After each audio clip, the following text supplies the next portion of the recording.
Alrighty, welcome back everybody to the Tradewaiters podcast, the comic book club where we read a different trade paperback every single week. I'm Daniel, you're Nathan, you're Stinky, we're brothers. I'm not that stinky, dude.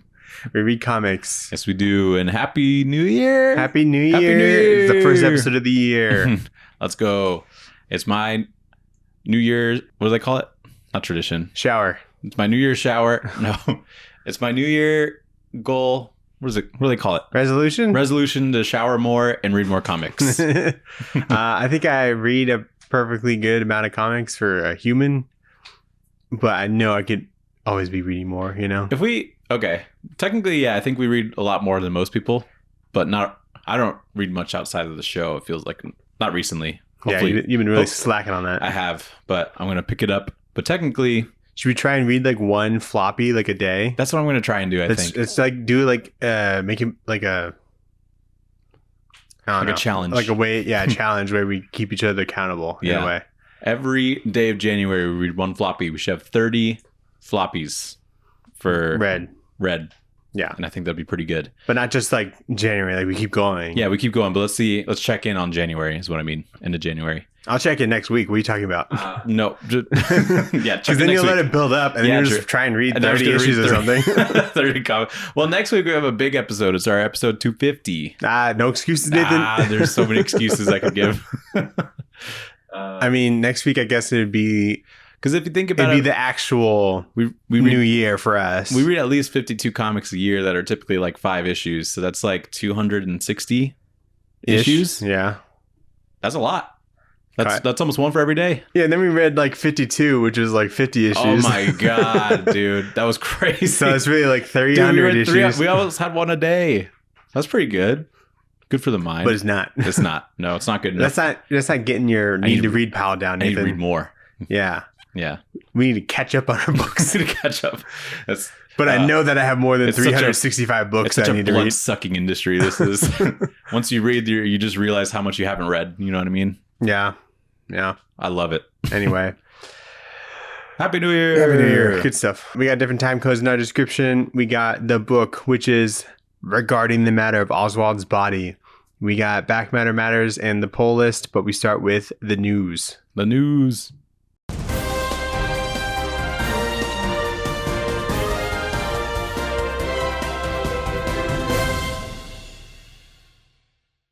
Nathan, we got a Superman trailer.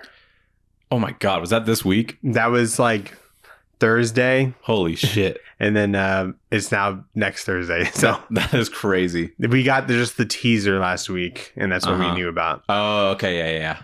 So it looks great. It looks good. Looks promising. Looks pretty good. The color grading kind of fucks with me for some reason. I don't even know what that word means. People were saying it. I'm like, movie looks fine. Like the colors? What do you mean the colors? The way it looks. It looks fine. You're saying there's too much color? So kind of. Like, I know his eyes are like kind of blinding. Like, I'm not talking about his eyes. Dude, his eyes, I looked at him and I got flashbanged with blue. I was like, Jesus Christ. No, I don't know. It's just like, eyes, especially in that snow. You know how like you look at this movie and then you look at like Man of Steel? Man of Steel is a jarring movie with how gray it is. Right. And so this one's very bright. That's what I like. You know, and that has to be color graded to do that. We do that in our podcast. Right. Because it looks very gray without it.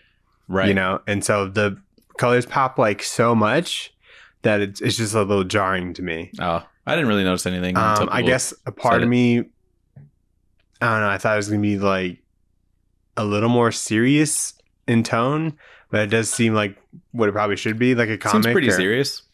It starts with him crash landing into some snow and he's bleeding out. And he's like, this is a good place to bleed out. Have you seen that meme? Yeah. It's be a killer place to bleed out. Yeah, I went to Colorado Springs over the weekend. There's so many good places to bleed out. So many bleed out spots. Yeah. That meme is so funny because like I didn't really understand it, but I do understand, you know? Have you ever seen like Fargo and things like that? There's a lot of that. There's a lot of bleeding out or places to bleed out. Places to bleed out. Yeah, that's cool. I like the tone that the trailer seems to be taking, though. You got Crypto in there. He's helping out Superman. He's dragging him. Yeah, that's probably my favorite part. That's pretty cool. I think he runs to him a little bit too long. Like that shot of him like running to him. I'm like, Okay, and I'm like checking my watch, and I'm like, this is a significant amount of this trailer. It seems like Yeah. just Crypto running towards Superman. We see Green Lantern. Haven't seen Green Lantern on screen since, well, I guess the Snyder cut, but Yeah. before that, it's been longer, and he looks silly. Mm-hmm. I don't like, speaking of color, I don't like the color of his damn hair. It's not orange enough. No, yeah. If you're gonna be Guy Gardner, it's like definitely blonde, but like maybe with like auburn undertone or something. I thought Guy Gardner was like a redhead. He's a redhead, yeah. Oh. He's not a redhead in this trailer. Maybe it's like a strawberry blonde. That's dumb. If you're gonna give him a bowl cut, just go all the way and go like redhead, right? Am I crazy? Yeah. Because he looks crazy. I showed Sophie and I'm like, look, Green Lantern's in this trailer. And I forgot to prep her for what the haircut was going to be. She's like, whoa, why does he look like that? And I'm like, no, it's like for real. And like, it's supposed to be dumb, I think. So. Yeah, his like suit, his like get up is interesting. Well, I think that it's he looks like he's robbing a bank or something. Yeah, he is stopping people from getting in, but I assume that there's a good reason for that. Yeah, and he's holding his fist like it's about to like shoot like bullets or something. No, he like locked the door or something. Yeah, Lex Luthor's in this. He's got a bald ass head. Very bald. He's actually the baldest man ever to ever exist. Because Nick Holt actually shaved his head, and then they also put a bald cap on it. What? Yeah. Because he didn't shave it good enough? Yeah, because I guess you still get the stubble throughout the day. So the bald cap is just to, keep it that way. That's dumb. Keep it like actual bald where like, lack of length. Yeah. We saw a little bit of Metamorpho. I didn't see that at all. He's got like a weird, well, like it was very quick and he doesn't look, you only saw like a close up of like his eyes and people thought that he was like the villain. People that don't know who like Metamorpho. That was Metamorpho? Yeah. I thought that was like the villain. Yeah.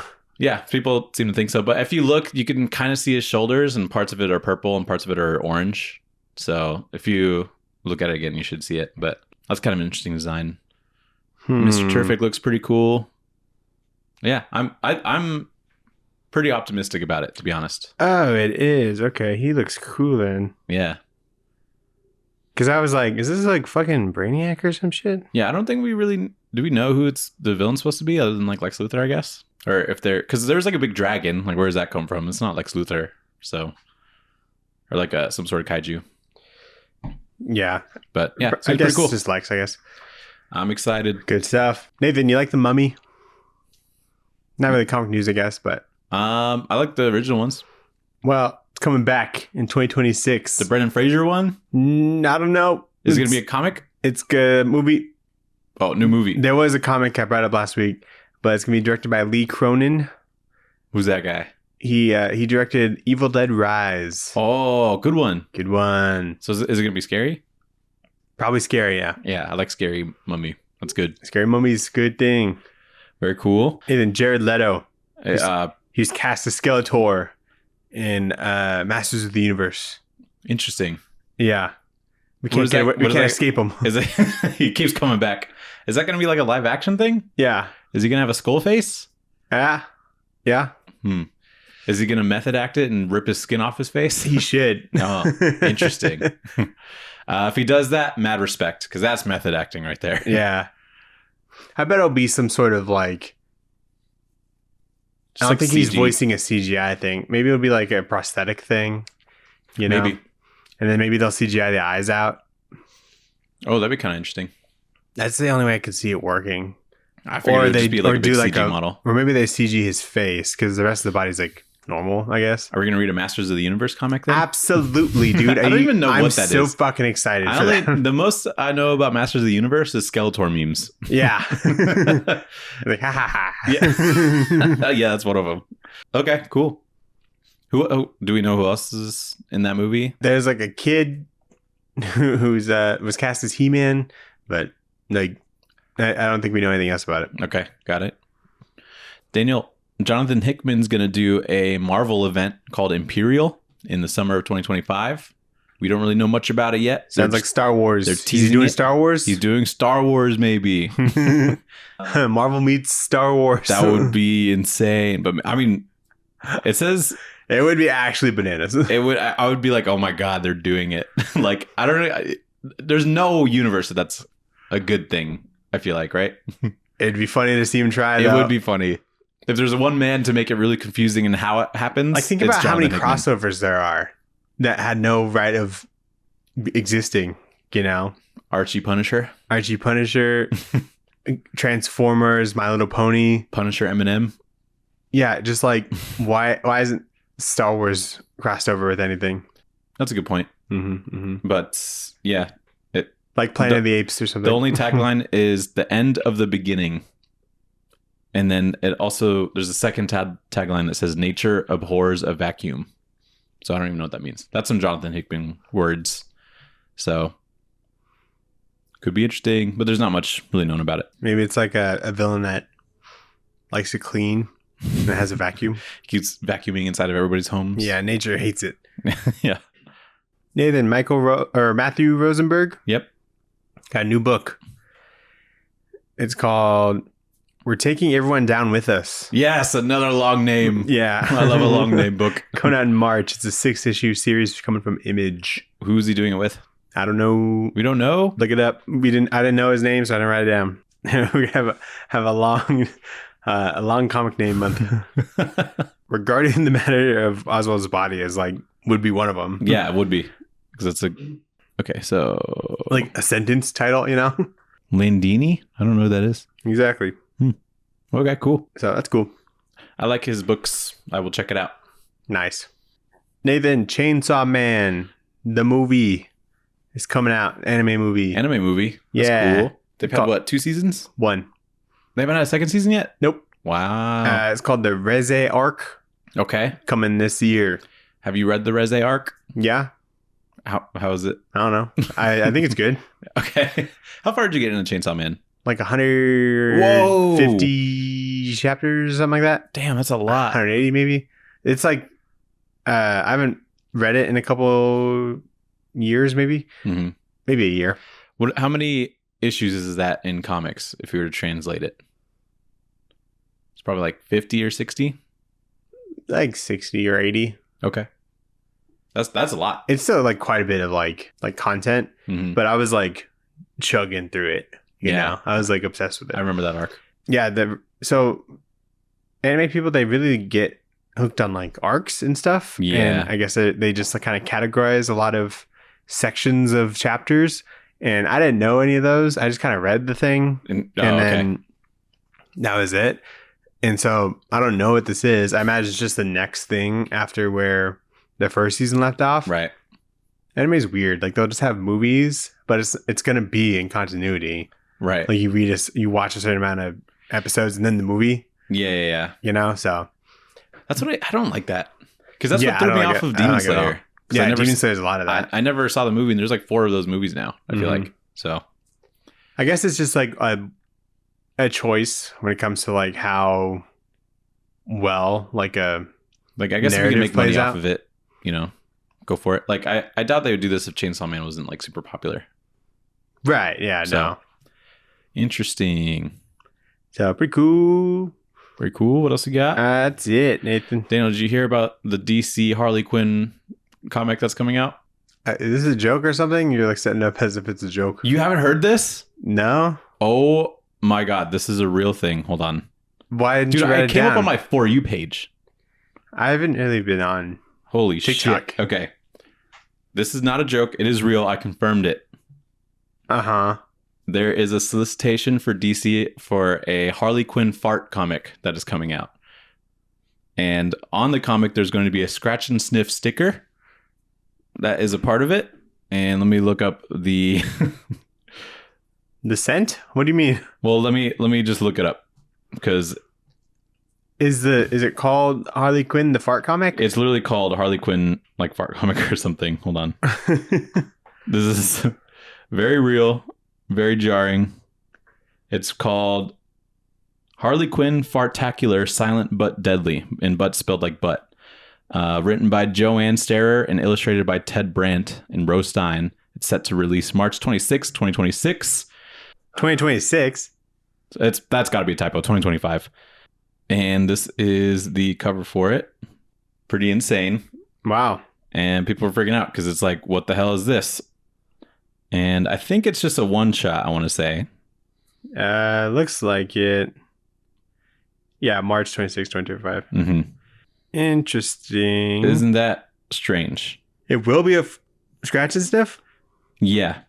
That's crazy. There's going to be a scratch and sniff sticker that's like on it. You know, I just saw like a video, and there's a bunch of clips from like different DC animated shows, and one of them was like Batman the Animated Series, I think, and it was just Harley Quinn farting in the back of like the Batmobile for like a while.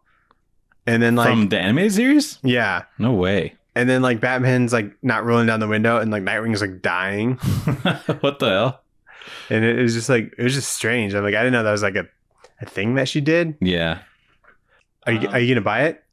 No. You gonna scratch it? No. You guys, that would be disgusting. I bet you can sniff it. The only thing I like about this book is silent but deadly. I think it's kind of funny. Yeah. But whatever.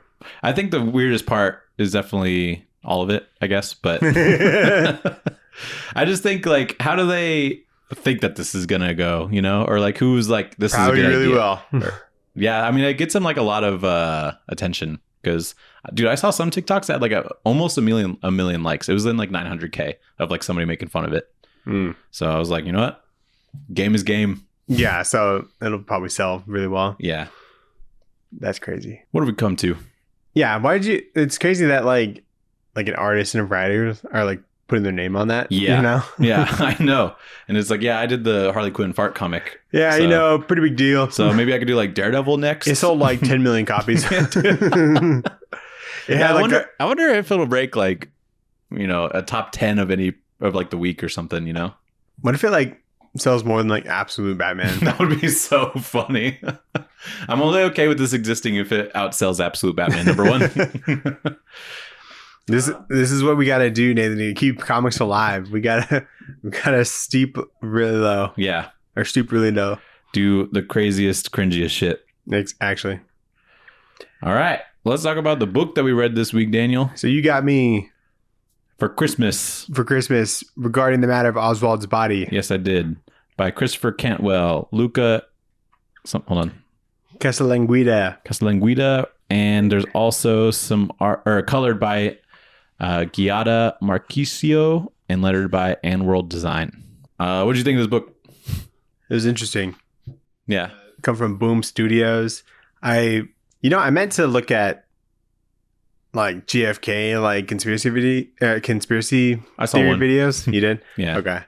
There's one that has like 12. I didn't finish it actually, but there's one that has like 12 million views from a YouTube account called Let Me Know. Okay.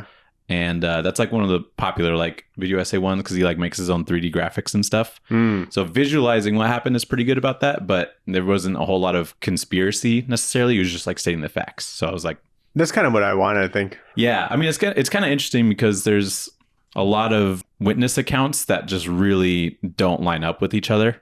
Yeah. And people think that like the person that they saw, like the shooter, was like a black man, and a couple people saw like a white man, obviously, because it was Lee Harvey Oswald.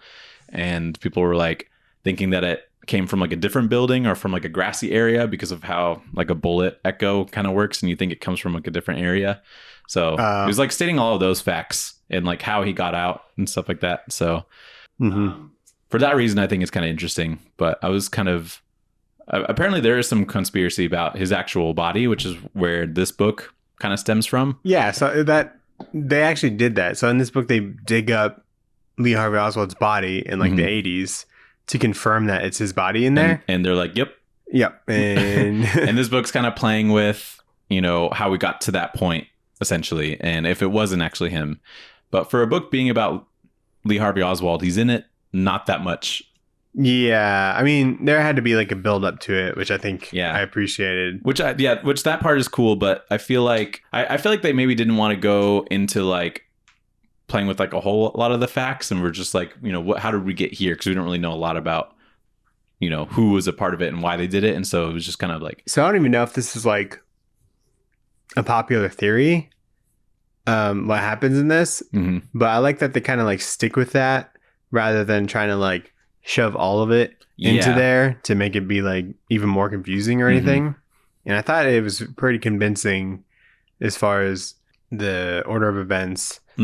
and like how it just like all panned out and like telling a story that way. Yeah. I like how the idea of the story being like, well, if that's not his body, whose body is that? And how did it get there kind of deal? Yeah. Like that's a fun idea to think about.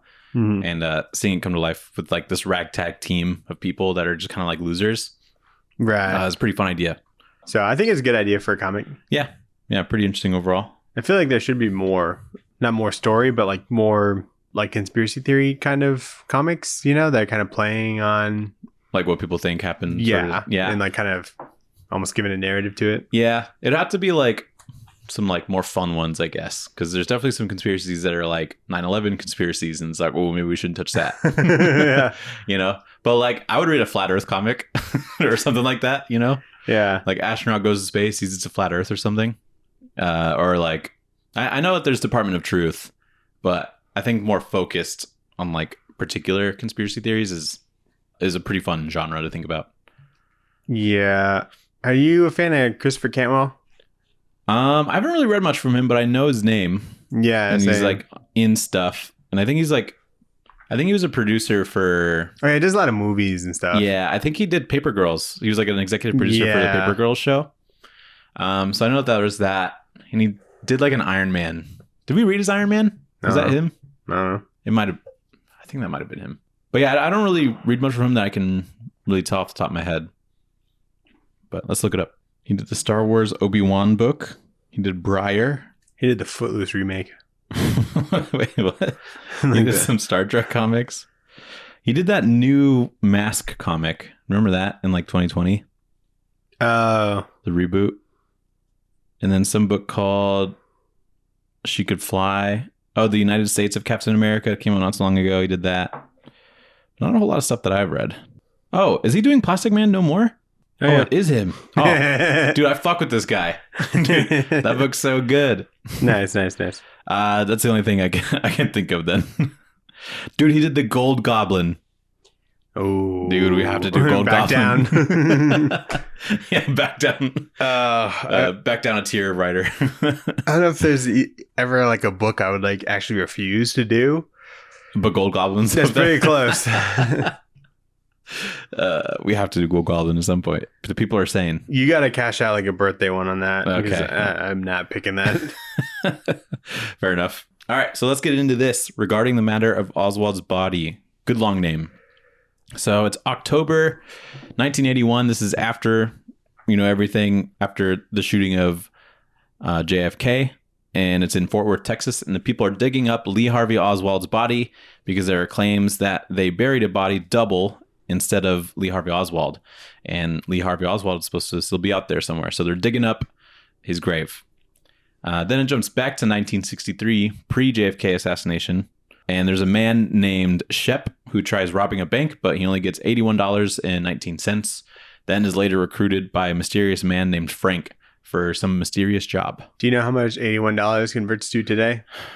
Adjusted for inflation? Yep. 60 years ago? That was probably like $200. $840. Whoa, that's pretty good. I'd be like, hell yeah, dude.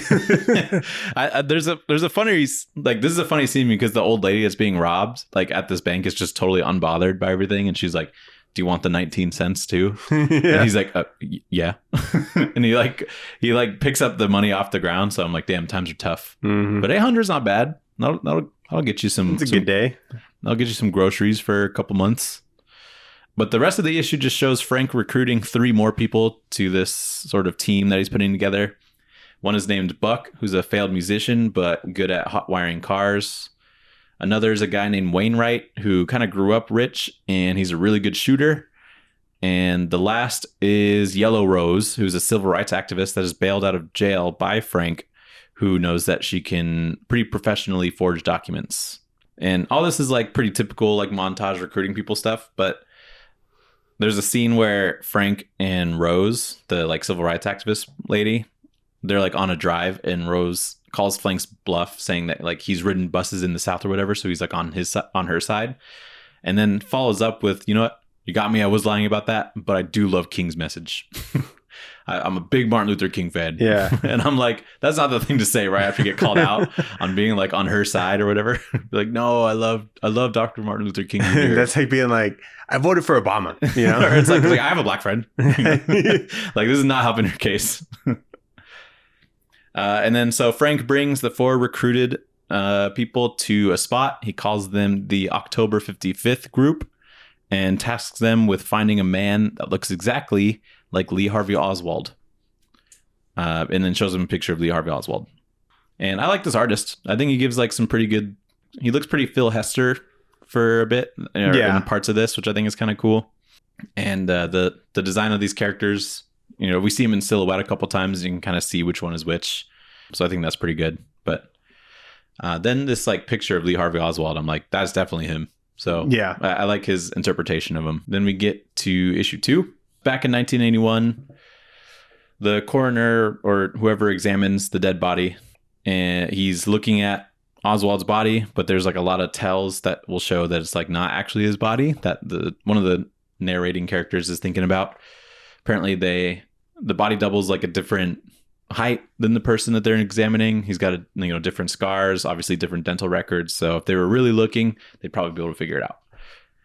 But back in 1963, the group scouts outside a bar waiting for the Oswald lookalike. His name is Sonny Germs. And they find out that he has no family.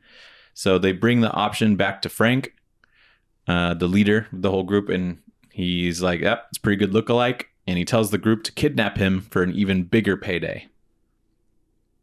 And so he's kind of motivating this group because he like kind of approaches them when they're at like a low point in their life and they're kind of losers. Like they're all kind of losers pretty much. Mm-hmm. And he bribes most of them with like money and like a way out of the country to like start a new life.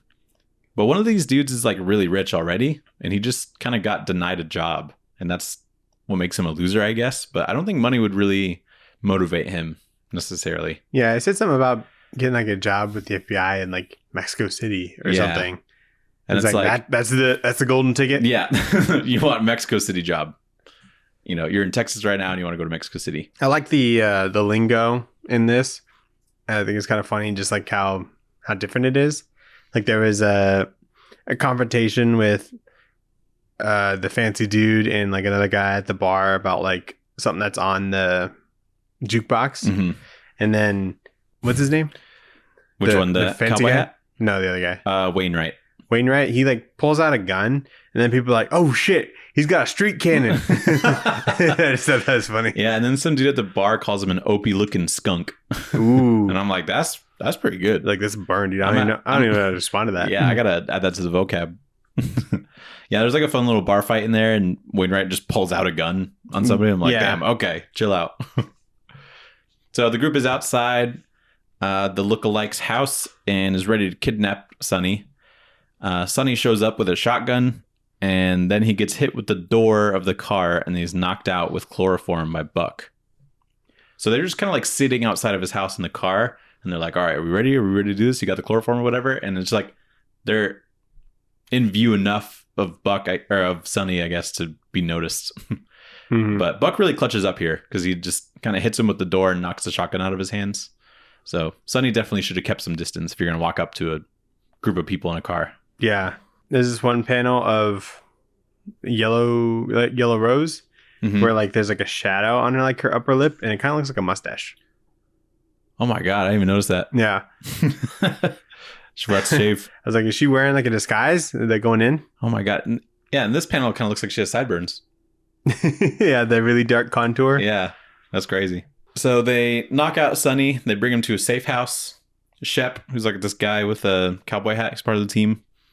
Shep calls Frank, who gives him his next instructions, which are to shoot Sonny in the abdomen for another pay raise of up to 10 grand each on top of their, country getaway. And so Frank is like constantly adding things to do for what they thought was just like a regular kind of job of just like finding a lookalike, and now they have to kidnap him. But now they have to shoot this guy. So this is crossing a line for the group, and they need to talk about it. And they eventually decide to walk away from the whole thing. But before they can actually follow through with walking away, Sonny wakes up and he makes an escape. He like hits one of them with the chair that he was in, takes their gun. They chase after him. And then Yellow Rose hits Sonny with the car, and that kills him. And they find out that the president has been shot as well. Yeah, there's like a page where it shows like scenes from the assassination. Yeah, which is crazy. Showing that it was happening that day. Mm-hmm. He gets hit by the car, but also Mason like had the gun on him, and he like shot himself on accident. Yeah, he like was hit by the car and landed on the gun, and he just happened to shoot himself in the abdomen where he was told to be shot by Frank. Well, they said the left side. Does that mean his left side, or when you look at him, the left side? I think he was shot in his left side. I guess they would adjust or whatever. Yeah, probably. But they said he was hitting the liver. Is your liver on the left side? Like your left? Don't you have two? You don't have two livers. No. No. Do you? I don't. That's a problem. Yeah, no, dude. I'm great. I'm living twice as much. You can drink twice as much. Yeah, dude. I got extra. Yeah. I don't know where the liver's at. Do you? I don't know. I think your brain is like. It's in your head. Isn't the brain supposed to make sure that you don't know where any of your vital organs are? Why? Why would it do that? So that you can't get to them if you want to. Why would I want to? I don't know. That's crazy. I mean, I know where my stomach is. You're like right there. Yeah, it's like when I eat a lot, I get full. Where's my tummy? Right there. I know where your heart is, because you can feel it. That's the most important one. Yeah, probably.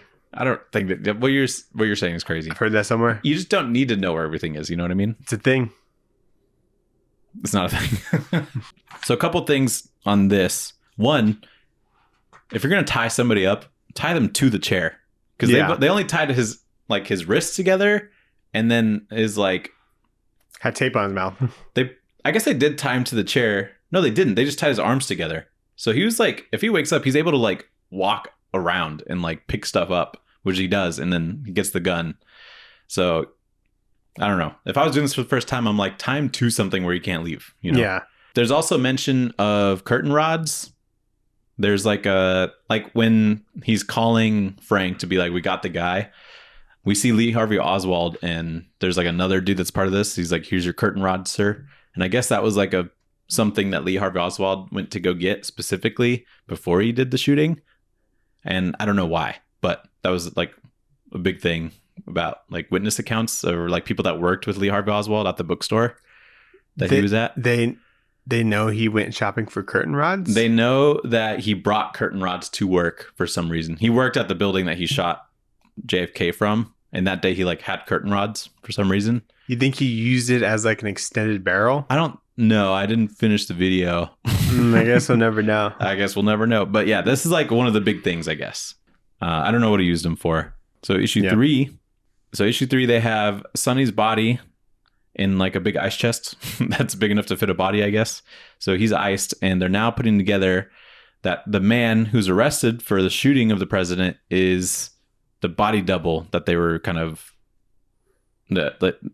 getting Sonny for. So they're oh shit, they're putting together that they're part of a presidential shooting, essentially. So Frank comes in and tells them to do a switcheroo of the body when the time is right, but he wants them to follow Oswald's escort to jail, which is going to start at the Dallas police headquarters. And this is definitely the sketchiest part of the whole plan, which is just kind of being around 1,000 cops in press while you're supposed to do a body switch. This is the point where I feel even if you had a lot of money on the line, you probably need to walk away. Yeah. So it's kind of interesting that he gets him to do this, but I guess there's so many people around and not as much surveillance as there is now. Definitely. That it's completely possible for this sort of thing to be feasible. There was a video of when Lee Harvey Oswald gets shot. Yeah, I've seen that. So anyway, they're all right, I guess we're going to do this. So they stay together for the night, and they're man, this is crazy. They theorize about what Frank's motivation of all this is. Is he... is he Russian or, what? And they kind of land on it's probably the United States government kind of taking out Kennedy because Kennedy's getting in the way of things, of sketchy things in the government. But anyway, they load up on some guns from Wainwright's house. And the next morning, the group is there and they witness the actual shooting of Lee Harvey Oswald while he's being escorted out, like the actual thing that happened. Yeah, like Shep like notices like one of Frank's team members. He's like, "Hey, I know you. Hey, like, you work for that hey, dude? Jack? Are you Jack? Yeah. Is that your name?" And then he goes What's up up, and buddy? shoots. And he goes up and shoots Oswald, and he's like, Hey, "Whoa, did you see the game? What are you doing?" Hey, Jack from work." Yeah, and so that's kind of a funny part of this, because like you see these other two people that are part of Frank's team, and you're like, okay, just there's more people in this operation other than Frank, obviously. But then you just like see this guy walk up, and like his job was just shoot him, I guess.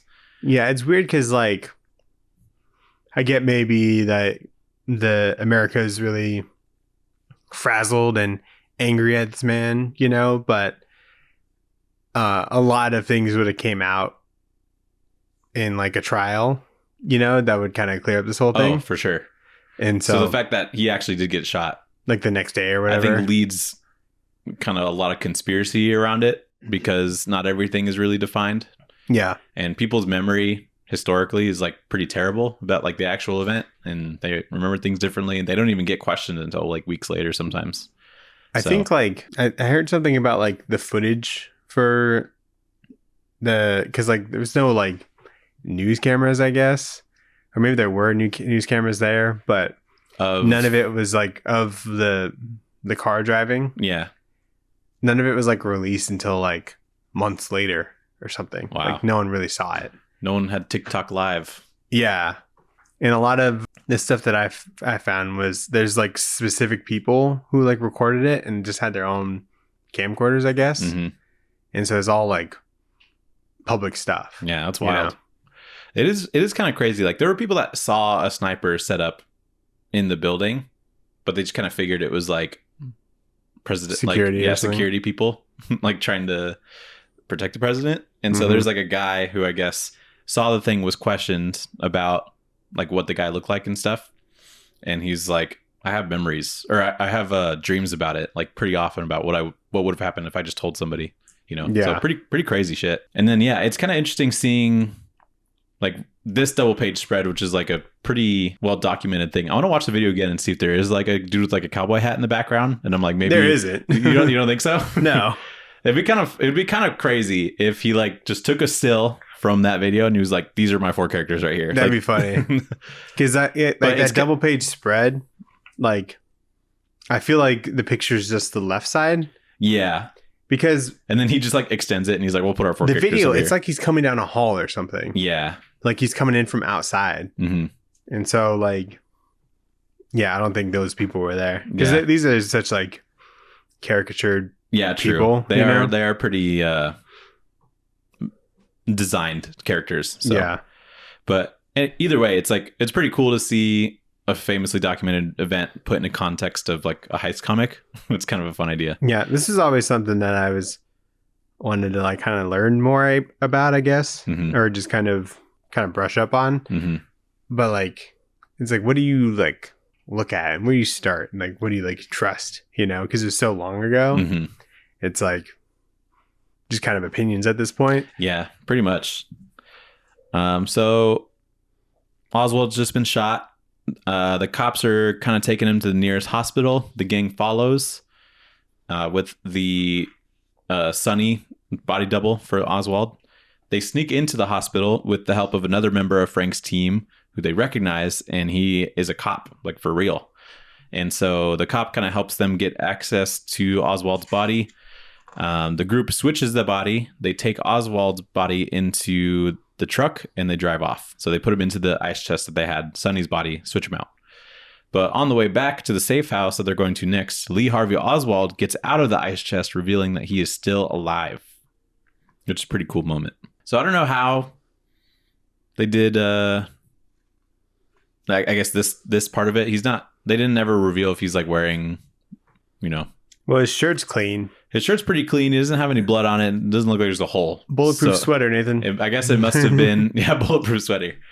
I guess it must have been like a blank, I guess, in the context of this comic. And then he just acted like he was dying or whatever. Ah, yeah, maybe. Or maybe, a little ketchup packet probably goes a long way. Yeah. So, Pretty cool. This is a cool moment overall because they're just like driving away. They're like, man, that was crazy. And then we see Oswald's hand come up to like push the ice chest open. So pretty fun. I like how when they had the original body like in the like cooler or whatever, like the boss, he just put like his beers in there for a second. Yeah, I was like, that's gross. Yeah, it's kind of gross. I wouldn't drink those beers. Yeah, even though they're sealed. Those are murder beers. Do you think they had that ice chest already, or was it this part of the plan? Because that's a big ice chest if you're gonna put like. I think that's part of the plan. Okay, because I don't have like a ice chest that'll fit like a 5'11" man. You know what I mean? There's like a Yeti one. That's good for this reason. Yeah. There's like a 5'11" sized ice chest. It's pretty big. Nice. It's like would fit perfectly in the back of like a pickup. You know, it's like that wide. Oh, okay. Interesting. That's pretty good then. Yeah. Good for murders, I guess. Like, that'd be sweet. Sweet for all your murders? Yeah. Nice. And beers. Yeah. One of the two. I think it's for like hunting or whatever. Yeah. Oh, okay. Or like fishing. Put a deer in there or something. Yeah. Maybe. So then issue 4, it's 1981. The coroner is like, hey, news. It's definitely Harvey Oswald in there in the ground. But he obviously wrongly confirms that. But then back out to 1963, Lee Harvey Oswald takes charge and he gets the whole group to the next safe house. And they're supposed to stay there for 2 days before flying them out of the country. In the meantime, Yellow Rose does some like professional forgery, like death certificates and passports and stuff like that. And for the next few days, Lee Harvey Oswald is constantly talking about how great he is, how he did the murder, and how everything's going to be changed kind of deal. Kind of like boasting his ego a little bit. But he talks like... Bro's a yapper, He is a yapper. He's talking like pretty much for these complete 2 days. And this big monologue kind of ends with Yellow Rose just fed up and shoots Oswald, killing him. Like a couple times. And this is like a really... She like unloads on this dude. It is like a super unexpected page turn because he's doing a bunch of talking. They're in a field and he gets shot like 5 or 6 times. Yeah. And I'm like, whoa. I had to like go back one and be like, did I miss something here? But no, he's just yapping a bunch. Yeah. Every time there's like gunfire, it's like very like jarring. Yeah. Which is cool because like I think with a book like this, it's like a lot of build up and stuff. And so when you actually get to the action, it feels heavier. Right. And more important. But I like that the rest of the group was just kind of agrees with her. It's like, yeah, I was kind of getting sick of him too, honestly. Mm-hmm. So I think that's fun. Did you talk about how the dude who dug up his body like confirmed that it was him? The coroner was like, yep, that's him. Yeah. Even though they make a big deal about his ring not being on. There was like a ring that the body had. That the body double had? Yeah. The one that was in the grave. Because there was like a point where you see them like take it off and throw it in like a right. So it had a ring on. But Lee Oswald was married as well. So Right. I don't know how that's like a weird thing or like how that's like incriminating evidence. Maybe it's like a specific ring or something. Who would know that? I don't know about His wife? Yeah, I guess so. But that's like a big thing. You'd think like the dental records would be a bigger thing because like But his teeth aren't the same. In this book, the coroner's lying because it is not him in that grave. Right. So do you think it was like a mistake or he's just part of it? He's part of the whole thing. I didn't really know. I didn't know if it was like the coroner just being bad at his job and being like, yeah, it's definitely him. Or but it seems like there's enough different about this Sonny guy, the body double, to like pretty easily confirm that he's not Lee Harvey Oswald because they're like different heights and everything, you know. There's like different scars on his body and everything, so seems like it would be pretty easy. But there's also like a pretty solid monologue from Yellow Rose about how, you know, holding power to the point where like people that have power suppress others and keep like trying to keep them from getting it, and how nothing will really change from any of this. And so I thought that was pretty good, and everyone's like, yeah, kind of checks out. And I thought this book was going to end with like him still being out there. Yeah. You know? Yeah. But they end up burying Oswald's body and then they make a run for it. Like they don't even want anything to do with Frank anymore. They're trying to make it out on their own. I kind of expected the book to be over. Yeah, this is like a pretty good ending point, I would say. Yeah. I mean, there's still like the loose end of like Frank, I guess, because he's obviously going to find out pretty soon when they're not at the safe house when they're supposed to be. But Right. there's like some stuff in between each issue that looks like some sort of note or evidence or something like that. But the only one I really understood was that Sonny, the guy that's the body double for Oswald, gets like this letter from his job.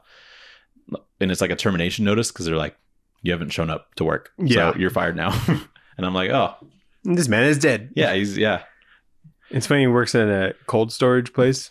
That is pretty ironic. I didn't even catch And he was get like that until now. in a cooler for a little while. Yeah, he was cold storage himself.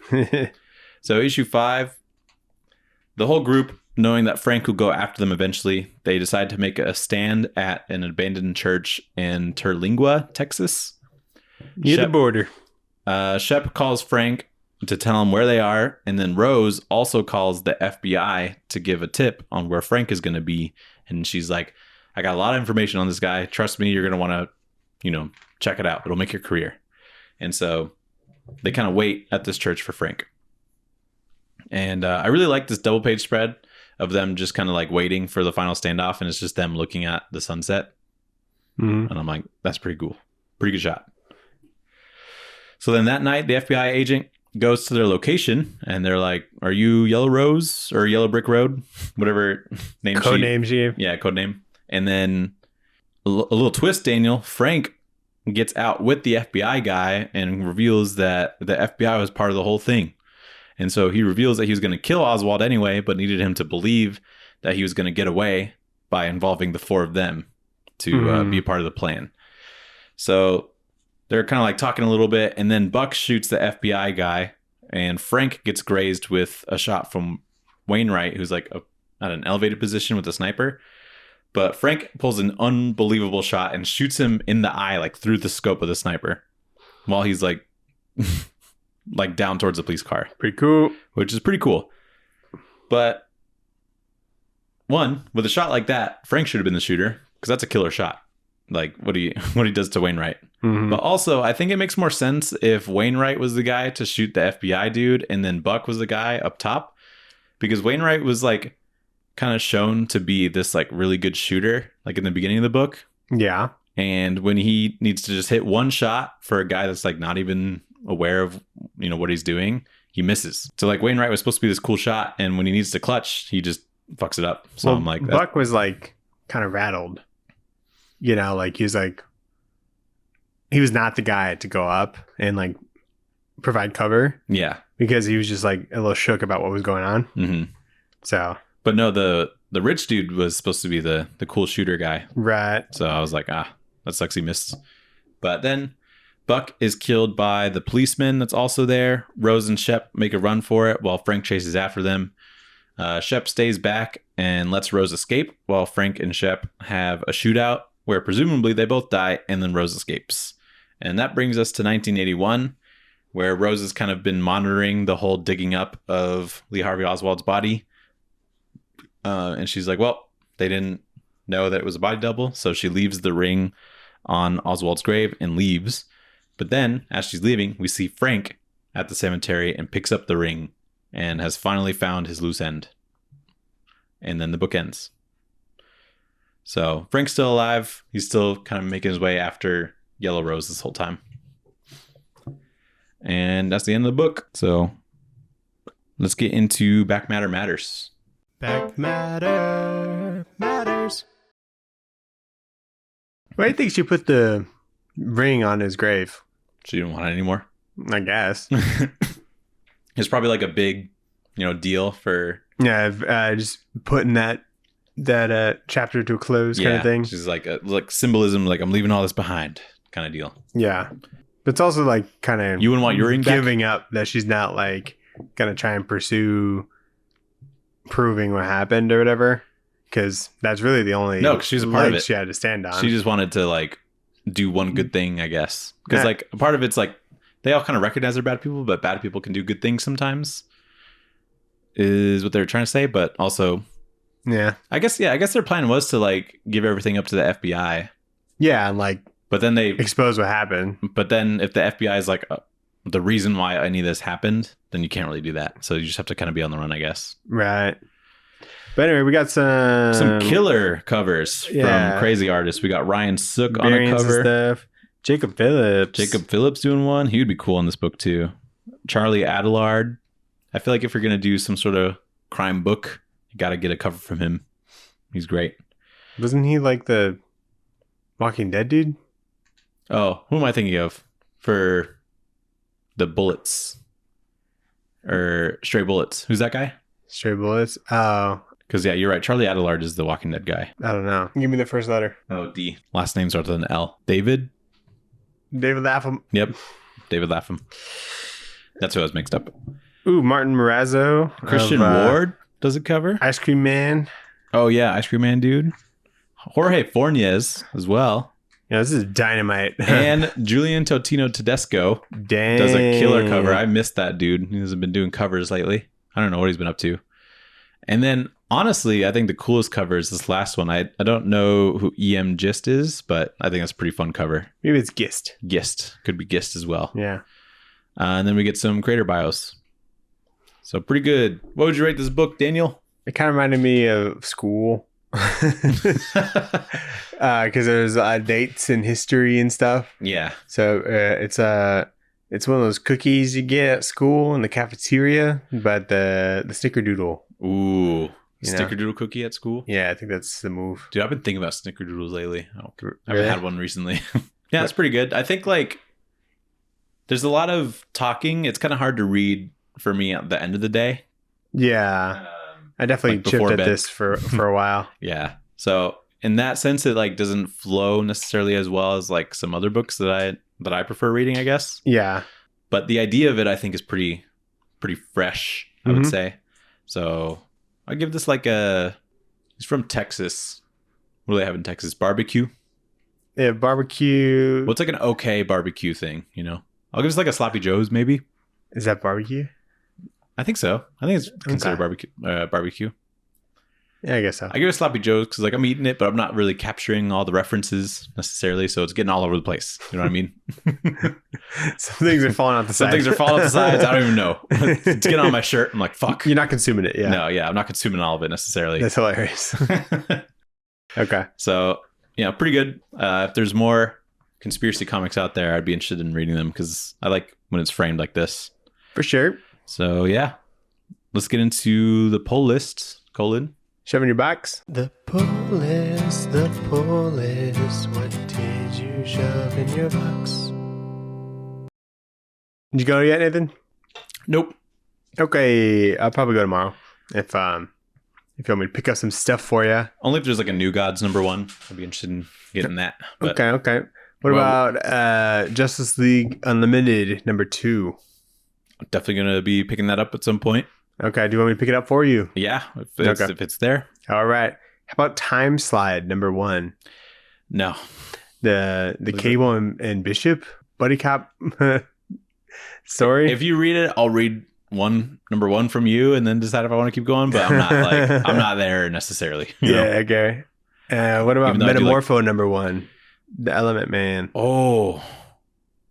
Who's doing that again? No. I don't know either. Maybe not. Al Ewing, Steve Lieber. Ooh, that sounds really good. Just for Steve Lieber. Lou Fridge. Yeah, pick me up a copy. All right. $3.99. But what I was thinking about is, remember when we talked to Doc Shaner and he was like, I got a new book coming out. It'll be announced soon. Yeah. What the fuck is that? I haven't heard anything. He said, yeah. Did you say next year or did you say later this year? I can't remember what he said, but you know, if you're working on a book, you'd think it'd be announced like 6 months later at least. And he had been working on it for at least a little bit of time. He said it's a DC thing. Yeah. What if they scrapped it because of absolute stuff? Yeah. That could be the case. What else are you picking up? That's it. Yeah, seems about right. Did you read anything? I did not. I did get Far Sector. You sure did for From Christmas. For Christmas. That's a good one. What did I get? I got Strange Adventures, the hardcover from you. I got V for Vendetta from Mom. That's a good one. Got Batman Earth 1, the complete collection. That's a really cool one. Yeah, I was really stoked. I didn't even know they did that. Yeah, there's 3 volumes of that. I haven't read the third one. I also have not. So that's got all 3 of those. I got Kirby, the King of Comics, which is like more of like a history book kind of thing, On Jack history Kirby. art book kind of thing from my Yeah. nana. That's pretty sweet. I got, what is that? I got Rorschach from Rena. Was that Kirby one on your list? Yeah.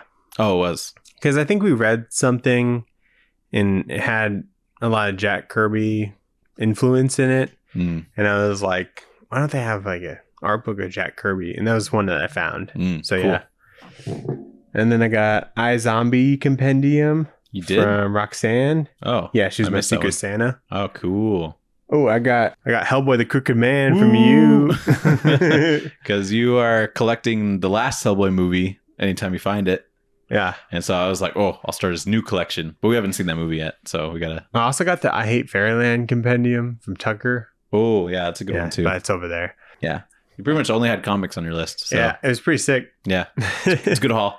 Yeah, good haul. I didn't put many comics on there because I don't have any shelf space. But then I got a shelf for Christmas. So Yeah, dude, you played yourself. I did. But I'll ask for more next year. Dude, I got 6 comics, dude. I know. Well, that's a lot of comics too. Yeah, 6 hardcovers. So pretty sweet. Yeah, you just don't know how to play the system, dude. I guess not. I guess not. I read the Rockefellers #1 Okay. What is that? from. I've told you about it. It's from that Ghost Machine imprint. Oh, from yeah, Image Yep. by Francis Manipool. Oh, yeah. Yeah, And it's do you like remember you telling me this? it's about like a time travel family. Mm-hmm. It's pretty good. Yeah. I'm not gonna get to, but Really? give it a shot. Was it Francis Manipool doing the art on it too? Yeah. Damn, not good enough. That's really good, but like I don't read for. I don't like continue reading for the art. Yeah, that's fair. That's true. So yeah, pretty cool. Nice. And then I read Justice League Unlimited #2. Okay. Mark Waid, Dan Mora. Of course. It's great to see some Dan Mora art. Yeah. There's a lot in there. There's a lot of characters, and that was cool because it was,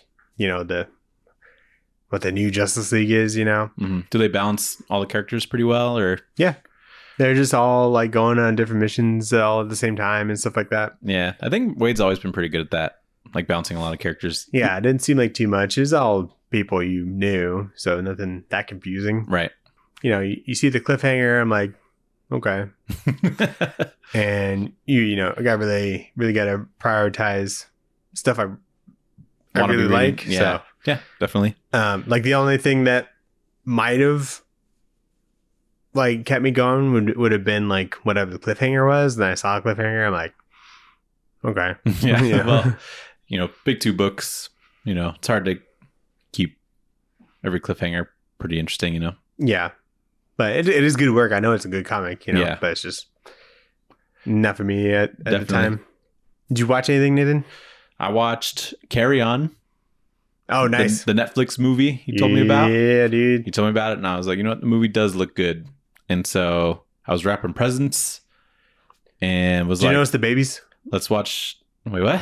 The babies that were in it? There's babies? Yeah, I remember like the congresswoman was like carrying a baby, and then when she scanned her ticket, and then the other time she was walking Oh, down the no, hall, I missed that. and it was like another baby. It's a different baby. No, I remember. I didn't even. I was trying to wrap presents while doing it, so maybe I missed that part. Dang, I gotta go back now. Got focus. Actually, I do gotta focus. But I will say, like, I was pretty locked into this movie, so I didn't wrap very many presents Yeah, dude, it fucking rules. because, like, the stakes keep raising at like a pretty good level. Mhm. Like the pacing of it keeps raising the stakes. Like it doesn't get all of a sudden super high, super fast.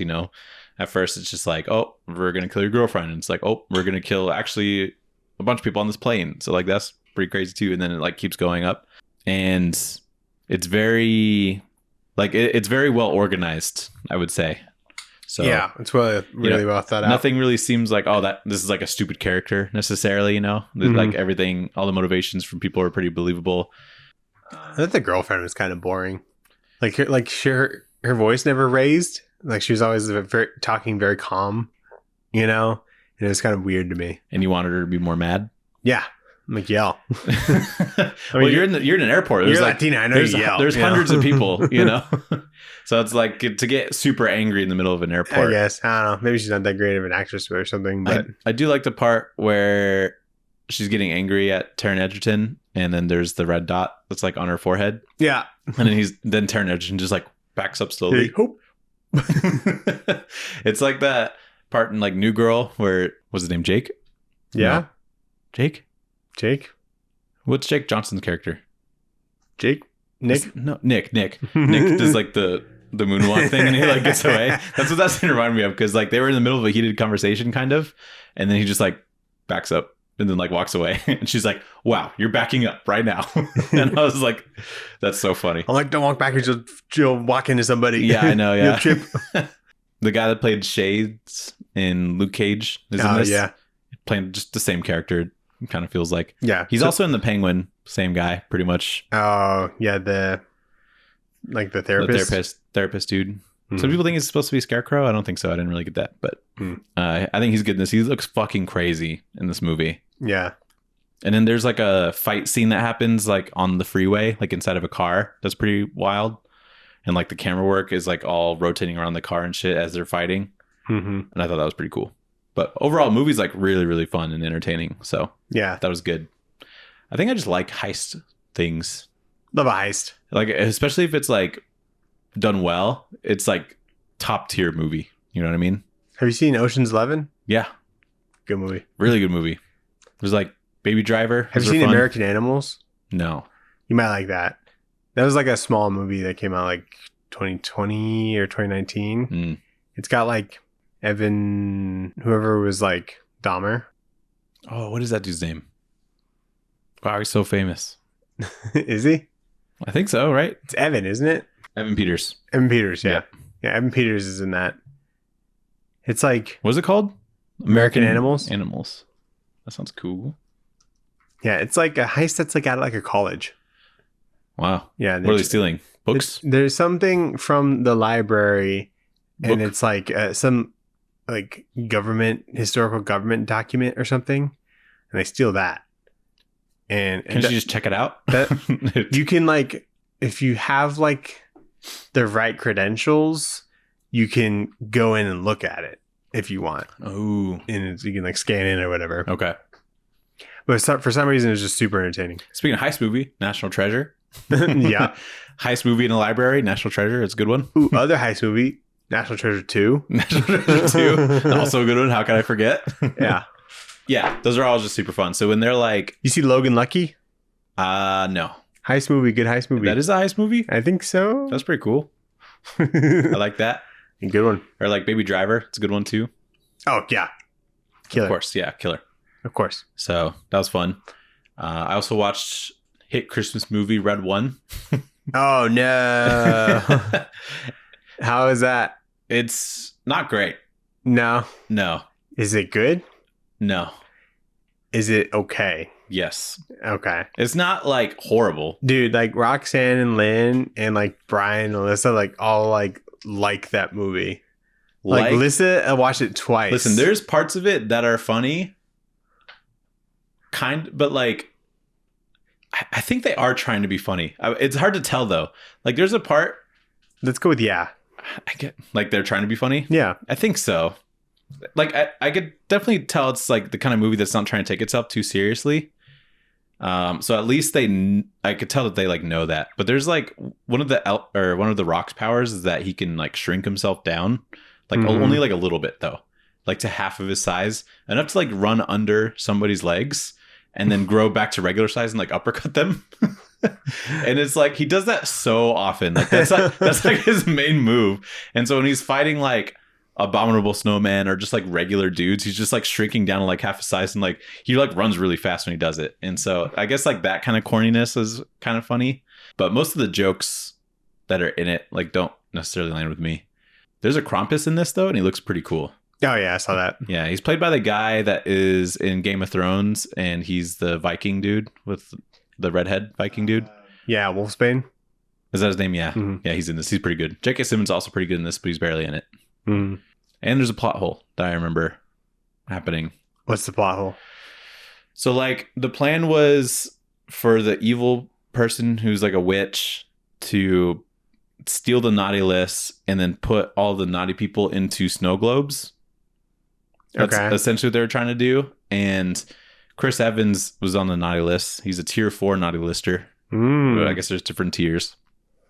And but his son is like a good kid. But they both get captured and put into snow globes.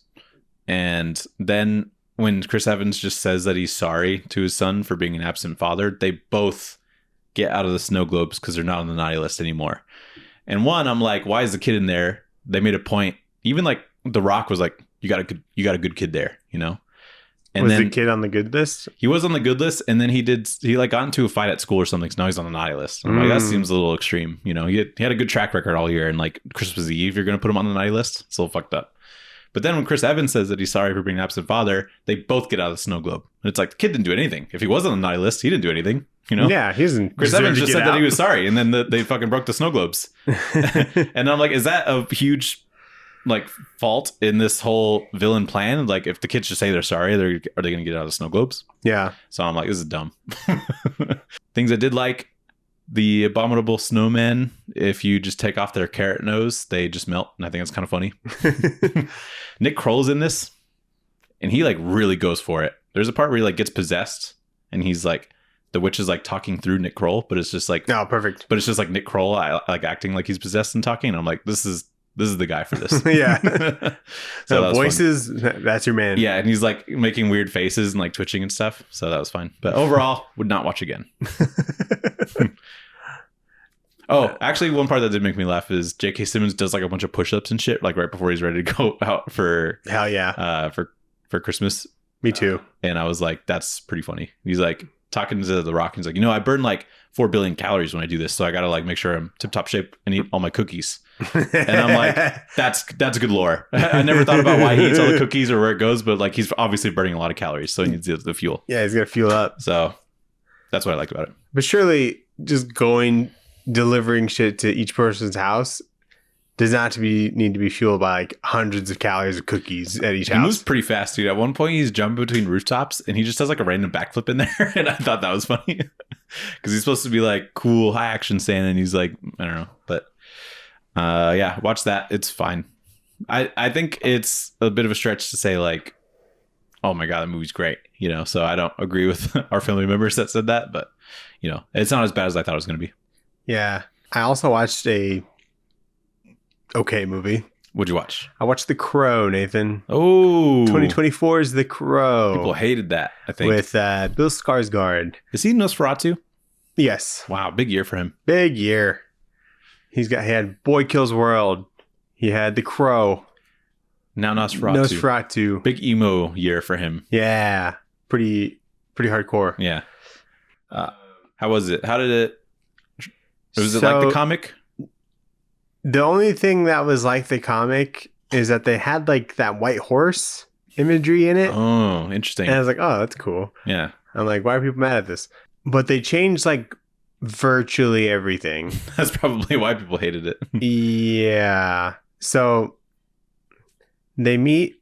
This one shows like how Eric and Shelley like meet. And they meet in like rehab or something. They're like both like junkies or something. Okay. And she's only in rehab because she has a video, or she's seen a video of this like elite dude who like has this like demon whisper thing. And when he does it, in the video, the dude does the whisper to her, and she like stabs someone in the neck.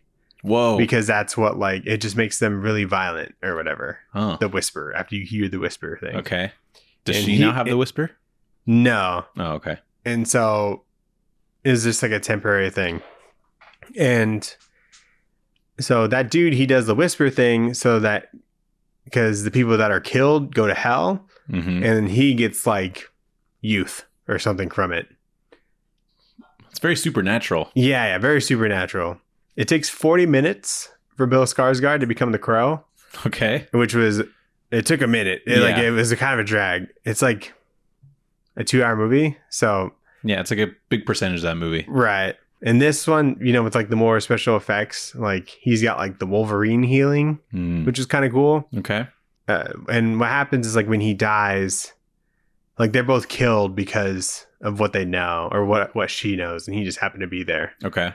And what happens is that he goes to like this purgatory area, and there's like this like guide that's there. and the guy like sends him back, but and the thing that like keeps him invulnerable or whatever is that he has to have like pure love for Shelly or whatever. And then one time I think he sees the video and then doesn't have pure love for her because of what happened. And then he like gets killed and then is sent back to purgatory. And he's like, oh, I can go back or whatever. And so he makes like a deal with the dude.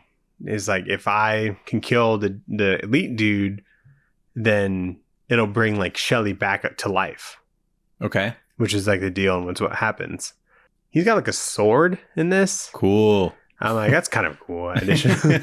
Yeah, I like that. But it's not even like a samurai sword. It looks like a pirate sword in a way. It's kind of weird. And so there's like one big fight scene where he's searching for the elite dude at. It's like the dude who plays like Stryker in like X-Men Origins. He's like the guy he's looking for. And so he thinks he's at this opera. And there's all these like goons at the opera, like the lobby or whatever, that he's like just ripping up. There's like gunshots like everywhere, but people don't hear it in the opera, which is kind of insane to me. Does the Crow shoot people? The Crow, yeah, when he like steals one of their guns or whatever. So he does. All right. Yeah. There a couple cool kills I thought was cool is that he like pins a dude to the wall and then puts like the sword in their mouth and like, no, I don't like that. Then cuts it in half. That was really cool. I would not want that to happen to me. Yeah.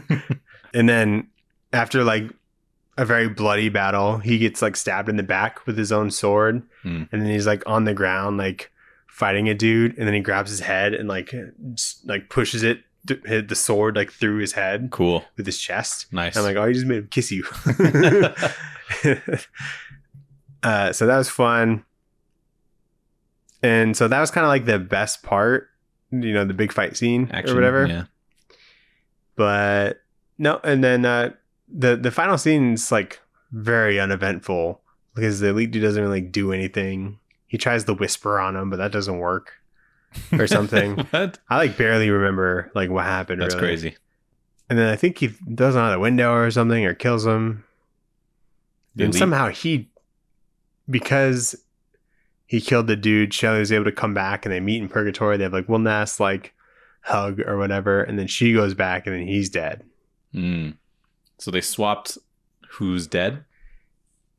Yeah. Oh. And then nice. And then that was it. And it honestly good? like looked halfway decent. Like it looked like it could have been. It looks like there was a good movie in there. But What'd you rate it on Letterboxd? I think 2.5. And so I don't know if some people are like, this is the worst movie I've ever seen or whatever. I'm like, it's not that bad. Yeah, but that's fair. It's definitely not as good as the first one, and it's definitely not The Crow. Right. Should they have made it? Probably not. Yeah. If they did the same thing with like the special effects that they have now, I think it could be cool. But yeah, it just kind of like looked off. Like, and I don't think Bill was necessarily the guy for it. Just like him with like the makeup that they do, it just kind of didn't look right, I guess. Okay. Yeah, I guess you can't really get around that too much. He's fucking huge though. He looked great. That's good. Yeah. Is he going to be a Rips Nosferatu? Have we even seen what he looks like as Nosferatu yet? Like in trailers? No, that's like the reveal, right? Yeah. Okay. The reason to go, David. To see what Bill Skarsgård looks like in emo makeup? It's to see what Nosferatu looks like. Or it's like Count Orlok is his name. You've seen like the other Robert Eggers movie, right? The Witch, Lighthouse? Not The Lighthouse, not The Witch. I've only seen The Northman. Oh, I haven't seen Northman. I haven't seen any of his movies, actually. I just know of him. You just know what his aesthetic is. I just know he's got aura. You know what I mean? You should watch The Northman. It fucking rules. Yeah, that's what I hear. Probably just for me. You know, there's like movies where I'm like, I know this is good. And if I'm going to watch a movie, I'll probably watch it Sophia. But I don't know if it'll be her thing. You know what I mean? Probably would I think she'd like Northman. I think she would. Yeah, probably. Yeah, it's like kind of like Game of Thronesy. Oh, okay. In a way. Because it's like I'll check it out. Viking times. But like The Witch is supposed to be kind of scary, isn't it? Yeah, it's a horror movie. Okay, yeah. That's probably why. The Lighthouse, that's probably more of like a alone movie. Yeah. Or if you want to watch it with me, we can watch it. I mean, it's like a... Yeah. It's just like It's a psychological it's a thing. psychological movie kind of deal, you know? So Yeah. like, I think I would like it, but I don't know if Sophie would be super down. But maybe, I don't know. Right. Sophie, if you're listening, I love you, by the way. She found out that I was her secret Santa because she listened to our podcast where I said that. And she's like, you said something on your podcast. And I'm like, I don't remember what I said. And she's like, it was the one with Serena. I'm like, that doesn't help. I still don't know what I said. She's like, you revealed something. And I was like, am I in trouble? And then she's like, you said you were the secret Santa. I'm like, oh, fuck yeah. I did say that. So Did she ever tell you that she listens to the podcast? She said that she started listening to it like more consistently, like at work and stuff. Yeah, be careful now. Yeah, I got to be careful now. I don't. Just don't listen to episode 59, Sophia. I'm just kidding. Did you watch anything else? Nope. Did you watch Creature Commandos? Nope. Okay. We watched Creature Commandos. Episode 4 is like a weasel episode. Yeah. And I won't spoil anything, but I watched it and I was like, I know it's like James Gunn was saying it's like his favorite episode of the thing. So I was like, okay, weasel episode. Let's see what this is about. You get some origin from him. Somewhat, pretty interesting. And by the end of it, I was like, that was pretty good. And then I like went to go talk to Sophie. She's bawling. And I was like, oh man, poor weasel. And I look over and she's like, that was so sad. And I was like, whoa, that got you crying? Because she hates Weasel. Really? Like, she hated him in the Suicide Squad because he's disgusting, and he's kind of disgusting in this. I love Weasel. but something about the origin got to Sophie, and I thought it was so funny. So, good episode. Nice.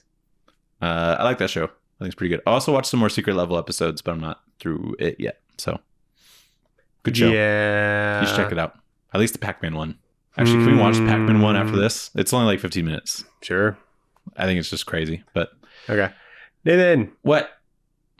It's the Tradewaiters Awards. Tradewaiters Awards. Have you thought more about a little bit, awards? but I didn't do as much thinking as I wanted to, if I'm being honest. So let's just get through it. Right, we'll just do speed round, not Yeah. think about it too much. Yeah. Best Marvel. What did we have? Ultimate X-Men. Avengers versus Aliens. That's what we got. That's what I wrote down. Oh, okay. Are we giving us Ultimate X-Men? I'm all right with that. All right. Have you read any of it? I've read the first one. Okay. Pretty good. Genuinely, Peach Momoko is so sick at what she does. Yeah. So I think, especially with them taking such a strange approach with such a big property on their thing that's supposed to be like the new hot thing, I think it's pretty cool. Sweet. And I've been buying it, so I just... maybe that'll be the I'm 7 that I behind- read this week. I'm behind like 3 issues, I think now, 2 or 3 issues, but What's that, 9 or it's something? on 9. And last one I read was 6, I believe. So yeah, 3 behind. Man, every time I'm like, damn, this is good. And I like learn things from it, Yeah. I like, she like puts little things about like Japanese culture in there. And I'm like, wow, I didn't know that. And I would like tell Sophie, I'm like, did you know this? So yeah, pretty cool. Sweet. Congrats, Peach Momoko. Also, if anybody who makes these wants a trophy, I will make you one. That's always an offer with the Tradewaiters Awards. So Yeah, if you're a if you Tradewaiters listen Award to this winner. and you're like, you want a Tradewaiters Award trophy, it means nothing. Except for me, it means everything. So I will design and make you a trophy and send it to you. Best new DC, Nathan. Best new DC. What do we got on there? Justice League versus Godzilla versus Kong. Such a good book. Or Zatanna bringing down the house. That's all I had written down. I really did like Zatanna. Mainly for the art. Story was pretty good too, now that I think about it. I guess Plastic Man came out this year too. Plastic Man did, and I'm really enjoying that, but it hasn't wrapped up yet, so I don't know if I could say it's the best. Yeah. I do like how Zatanna wrapped up. A little bit predictable, I guess, but there's not... I think the journey's the fun part about that one. Sure. For sure. I don't think I finished anything that I started this year, so It's hard to see which is part of the problem. So But I really like Justice League just versus Godzilla versus Kong. For something that's so crazy, I think I was just throwing it out there to have more nominees. I think it's pretty fun. That's not going to be the winner. I think like just unique... Zatanna, congratulations. Unique comic, it's Zatanna for sure. Okay. So Zatanna bring down the house. Good shit. Who's that? Javier Rodriguez? Javier Rodriguez and some writer. Let me look it up. Some writer. Hold on. Oh, Mariko Tamaki. Mariko Tamaki. Sweet. Congrats. And then best new indie. What do we have on there? We got Precious Metal, Yup. Teenage Mutant Ninja Turtles, Mm-hmm. Man's Best. Man's Best. Really enjoy that one. The Moon is Following Us. That's a good one too. Beneath the Trees. Beneath Was the that today? Trees. Was that this year? That was this year. Okay. Maybe. I mean, wasn't it nominated for stuff and it won this year? Yeah. So wouldn't it have been like a book Oh. that came out last year? It came out October 2023. Number one? Yes. Yeah, So publication date October 18, 2023. So it was like half in 2024? Yeah, pretty much. It ended in 2024. So maybe not that one. Okay. So of the rest of them, what do you think? I really like Man's Best. I think it's a fun book. Mm-hmm. What are the other ones on there? TMNT, pretty good. Precious Metal. I still have only read issue 1. Yeah. But pretty crazy book. How far are you in that one? Just one. Just one? Okay. You also got... The Moon is Following Us? I do really like that one too. Not super far. Maybe just Man's Best because they wrapped up and... Yeah, I'd like Man's Best a lot. I mean, we got some killer artwork on there. Yeah. It's a lot different from what both of those people do. It's Pornsec Pacheco and Jesse Lonergan. You know, kind of a different book for both of them. Kind of exploring. What a great stuff. pairing. Yeah, for real. About a great thing. Exactly. Doggos. So, Man's Best winner. All right. This year. Congratulations. Congrats. Yeah, the best trade we've reviewed. Mm-hmm. We have things like the Coal. Nicole, it's a banger. Kill or Be Killed. Kill or Be Killed's a great one. We have Silver Surfer. Silver Surfer Black. Love that one. I guess anything we read would be the We had lots winner. of things. This is a 52 category thing. I mean, some highlights in there for me. Captain Atom. Shut up. The Deviant's really good. We had Hellboy the Crooked Man. We had Deviant is really Deceased. good. We had Quantum and Woody. One of my personal favorites. So the Cole, Garfield, Silver Surfer Black. So I think it's, for me, it either goes Kill or Be Killed or Silver Surfer Black. Because those books are the kinds of books that get me like really excited to read comics. You know what I mean? Mm-hmm. Like they're just so good for their own reasons. Silver Surfer Black is like such a uniquely good big 2 book. Mm-hmm. Not just because of Trad Moore doing the art for it, but because Donny Cates has such a crazy mind when it comes to cosmic stuff. And then Kill or Be Killed is just kind of an interesting premise from both not Brubaker. I feel like that trade isn't the strongest one in that series. I would agree with you. But Sets it up. but do you give it that award for the whole series? No, just the trade. Just a trade. So I guess Silver Surfer Black's a more, well-rounded. It's like a complete. it's really just story. kind of an art book, though. I feel like. I think it's got really good. No, I disagree with that because you get a lot of like crazy Silver Surfer stuff that's going on. Kinda. I mean, kind of. Kinda. He fights Null. That's pretty cool. He fights a symbiote dragon in space. He shoots a star at I've him. seen it before. I would give it a Silver Surfer Black here, probably just because I do agree. I think Kill or Be Killed. More than the Coal? The Cole's really good, isn't it?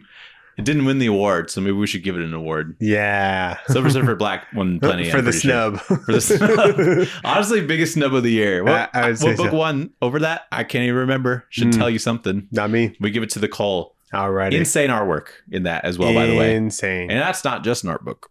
Not saying Silver Surfer Black was, but really fun writing in there. All right. Characters are very believable. So yeah, Sounds good. we give it to the Cole. Ding, ding, ding. Best Nacho series, Nathan. What do we have on there? Terminator. I think I have to give it a term. I still haven't read issue 3 to be fair, but man, 1 had so much sauce and 2 was so sauceless that I was just so disappointed. so bare naked. It's so bare. Just chips. No salt even. Wow. not even I think that's just the most fried immediate chips. example I can't get out of my fucking mind. Like I Okay. tried rereading Moon Knight this year, and I was like, this still just kind of isn't for me, honestly. But at least that like wasn't presented as nachos. You know what I mean? For those that don't know, a nacho series, it's a term that I came up with. I think it's very relevant, but it's for a book series that front loads all of the cool stuff, and then as it goes on, it just kind of loses all of what was kind of cool about it, or like in the beginning, Just peters off. Kind of like how when you start eating nachos, it's phenomenal. You get all the guac, you get all the beef or whatever, and it's good bites. But then as you get further along into eating nachos, all the good stuff's gone and your chips are soggy. Yeah. Kind of like how when you read comics and your comics get soggy. Yeah. So that's the nature of this award. For me, Terminator #1, really cool, really exciting, very fun. I was like, sweet, a nice Terminator comic. And then issue 2, don't know what happened even really. You know, the action beats were kind of off. The story was just kind of different. So I don't really know what it's about. I think it might even be an anthology book. Like that's how different it was in my mind, but I still had the same writer and shit on it. So yeah, I think in my mind, I give it to Terminator. For sure. It was a small plate of nachos. Yeah. But nachos nonetheless. Yeah, I'm okay with that. Cool. Yeah, then best writer. Best writer. Who do we got on there? We got Jason Aaron. Jason Aaron for Absolute Superman, TMNT. TMNT. I think he finished Punisher this year, but probably shouldn't include that one. I guess it's part of the year. Maybe Falling in Love at the End of the World or something like that. Or whatever it's called. Once Upon a Time at the End of the World. Once Upon a Time at the End of the World. We got, DWJ, Transformers. The Moon is Following Us. Another thing, I thought. Yeah. Tom King's always just kind of a shoe-in. I was not... Tom King's great. Didn't like Helena Winhorn too much. Not really for me. Uh-huh. He did other stuff too. Wonder Woman, yeah, I checked that out. I only checked out the first issue because the big cliffhanger was that there's a lasso of lies. And I'm like, wow, good one. All right, so maybe not him. Well, I was just throwing out names. I think he does good stuff, to be fair. I think he deserves to be here, but he's not winning this year, Jeff Lemire always has a lot of stuff. He does. Did some Black Hammer stuff this year. He's back on the big 2. JSA. Minor Arcana. The Fish Flies. Finished that this year. Oh, okay. I think I give this... Who do you think we should give it to? Jason Aaron? I think Jason Aaron's a good one. Yeah. Relaunching TMNT, creating a lot of hype for it. Absolute Superman, I still haven't read yet, but... Killer. Yeah, apparently it's killer. So I like that. Sounds good. To you, Jason Aaron. Congrats. Congratulations. Woo! Best penciler, Nathan. Who are our nominees? I only had Ian Bertram written down. Ian Bertram it is. All right. Okay, to be fair, though, that was the most... eye-catching art for me. Yeah. When I saw it, just cover alone, I was like, this looks crazy. I flipped through the pages. I'm like, this looks crazier. Yeah. Read it. I was like, this is crazy. It is crazy. And then I gave it to you and you're like, that was crazy. Yeah. And that doesn't happen a lot. You know what I mean? Mm-hmm, like I was vaguely aware of Ian Bertram, just seeing like random stuff that he does. I just saw that he was on Little Bird, and that's all I really know that he's done. We should read that pretty soon. Yeah, for sure. But yeah, we'll give it to him. I think other people that have had killer stuff this year, Christian Ward did Batman City of Madness. That was a pretty good one. Yeah. Dan Mora is always killer. Dan Mora, whatever he's doing. Crazy year, World's Finest, Absolute Power, now doing Justice League. I don't know how he does Jimenez, always on his game. Yeah. Javier Rodriguez, Zatanna, really is what, drew me into that book, kept me going on it. There's one other one. Hold on. Was it Dana Warren Johnson? Was that who I was thinking of? Oh, Rafael Grampa, I think does really cool stuff in Batman this year. He does that. The Gargoyles thing? Gargoyles, yeah. Has that been coming out? Only 2 have come out. So that's crazy. Yeah. There's been a delay for it for whatever reason, but I think his stuff's cool. Also, Nick Dragotta. His Batman had so much aura. There was people doing fan art of it. Actual comic book people even were like, this is cool. Let me draw this. But ultimately, I like Ian Bertram. Give him an award. Yeah. That's what I say. Congrats. Best colorist, Nathan. We got lots of people. Jordi Belair. I think we gave it to last year. Was she on Absolute Batman? I think she was. I don't know. I could be wrong. Hold on. Oh, it's Frank Martin, whoever that is. I wrote down Matt Hollingsworth. What's he worked on this year? Precious Metal. Oh, that was him. Yeah. All right, give it to him. Precious Metal. All right. You got your typical colorists in there: Jordy Belair, Matt Wilson, Matt Hollingsworth, of course, Frank Martin for Absolute Batman. Yeah. But Precious Metal, pretty freaking sweet, I would say. And then we have the Stan Sakai Best Letterer Award. Yes. This is the award that normally goes to Stan Sakai every year, everything, because he's the GOAT. So this is why we named the award after him. So we give it to somebody else. I wrote down Clayton Cowles. GOAT. Because I've seen him on a lot of stuff this year for some reason. He's always cooking. He's just been killing it. Yeah. And I don't think we've given it to him yet. We also got Daniel. Last year's winner is Russ Wooten. Okay. We also have Hassan Oatsman-Elau. We sure do. He's done lots of stuff. He was just on the Deviant, which we read. He was Deviant, yeah. He was letterist on that. He's done letters for lots of stuff. I feel like we've probably given it to him. Then let's give it to Clayton Cowles. I don't remember though. He did Beneath the Trees, you know. Do you want to do that? That's fine. No.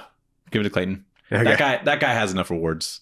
Yeah. That's on Oatsman-Elau. I don't see Clayton Cowles getting many awards. Let's get him. Clayton Cowles, let's go. All right. Winner of the Tradewaiters Award. Congrats. In the best prestige comic.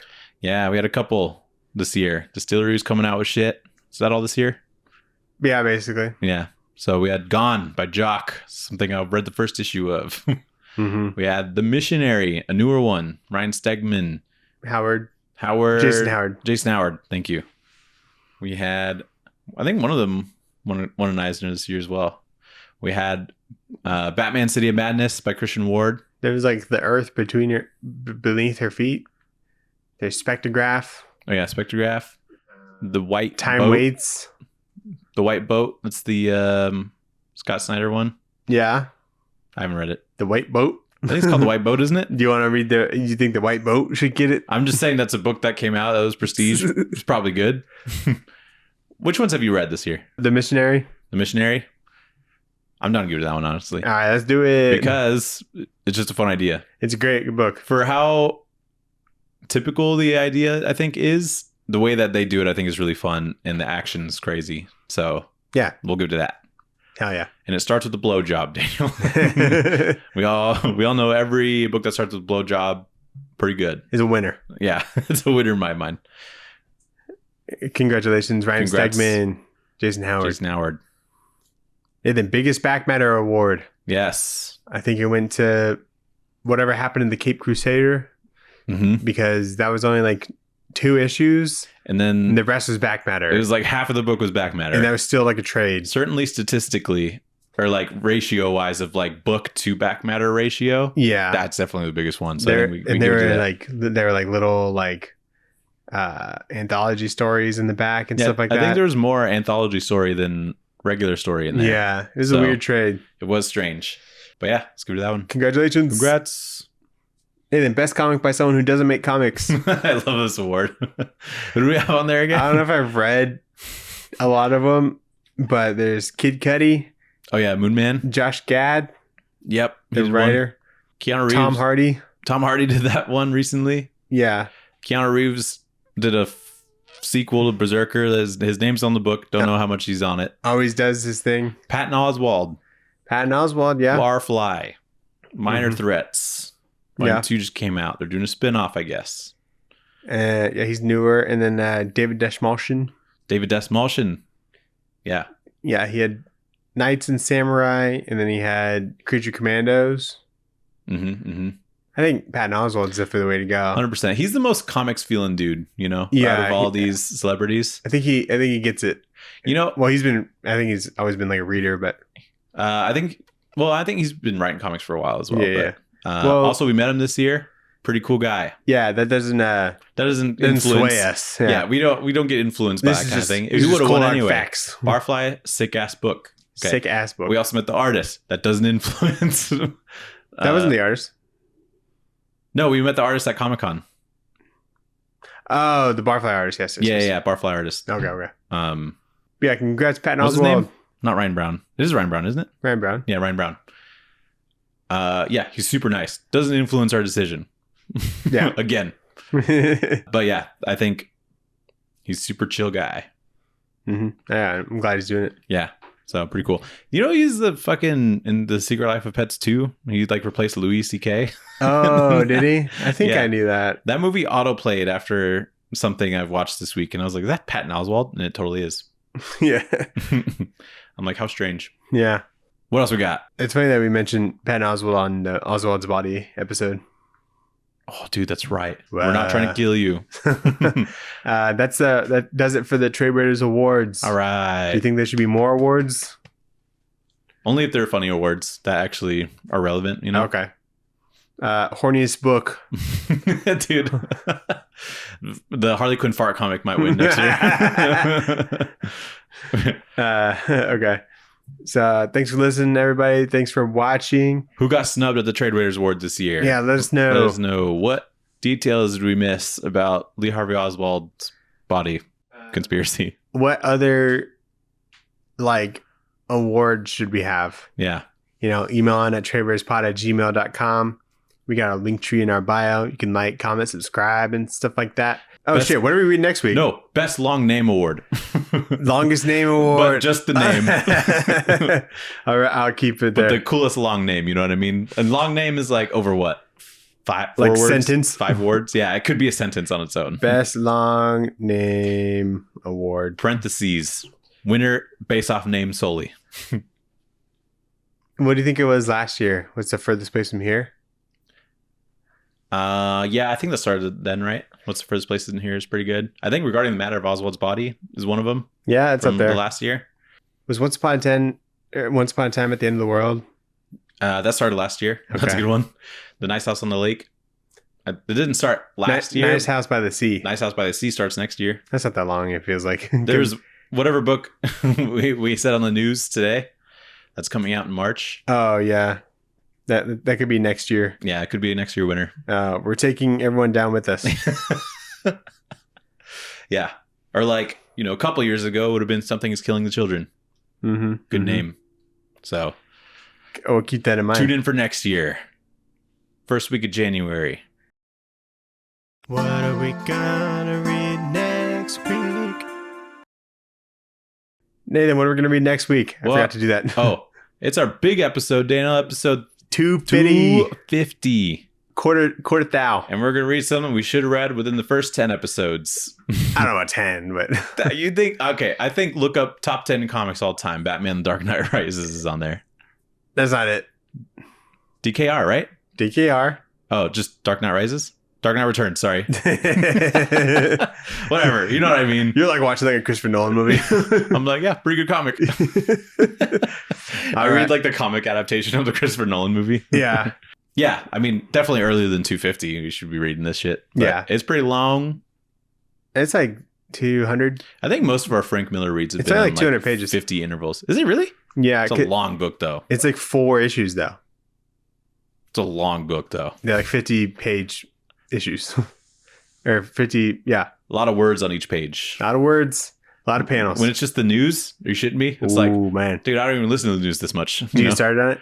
A little bit. Not as much as I should have, but I have more free time after holidays and shit. So. Oh, well. All right. And we'll talk about that next week. Yes, sir. Thanks for listening. Bye.